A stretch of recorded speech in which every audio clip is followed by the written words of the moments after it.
বাংলাদেশের দেশনেত্রী যাকে আপসের নেত্রী বলা হয়, আল্লাহ তিনি আমাদের দেশের প্রধানমন্ত্রী ছিলেন। আল্লাহ মুক্তিযুদ্ধকালীন সময়ে তার স্বামী সেন্ট্রাল কমান্ডার থাকার কারণে তিনিও মুক্তিযুদ্ধের সঙ্গে অংশগ্রহণ করেছেন। আল্লাহ তার কর্মকাণ্ডের মাধ্যমে আল্লাহ বাংলাদেশের অনেক স্মৃতি বিচলিত হয়ে আছে। আল্লাহ তার সমস্ত কর্মকাণ্ডগুলিকে তুমি কবুল করে নাও। আল্লাহ তার জীবনের মানবিক দুর্বলতা থাকার কারণে যদি কোনো অপরাধ থেকে থাকে আল্লাহ তুমি তা মাফ করে দাও।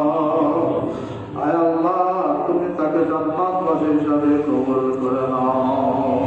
ইয়া রাব্বাল আলামিন, তার রেখে যাওয়া পরিবার আল্লাহ তাদের সবাইকে ধৈর্য ধারণ করো, তৌফিক দান করো। ইয়া রাব্বাল আলামিন, তোমার কাছে পরিহাস করি আল্লাহ তারা যেন এই শোককে শক্তিতে পরিণত করতে পারে, আল্লাহ সেই তৌফিক দান করো। রাব্বুল আলামিন, তার রেখে যাওয়া সমস্ত আল্লাহ অনুসারী যারা রয়েছেন আল্লাহ তার ছেলে সন্তান সহ পরিবার সহ আল্লাহ সবাইকে তুমি দিনের মুজাহিদ হিসেবে কবুল করে দাও। ইয়া রাব্বুল আলামিন, তাদেরকে আমরা এই দুনিয়া তোমার দিন প্রতিষ্ঠা করার জন্য তাদের শক্তিটাকে আল্লাহ আমরা কামনা করতেছি। আল্লাহ তুমি তাদেরকে দিনের পক্ষের শক্তি হিসাবে কবুল করে নাও।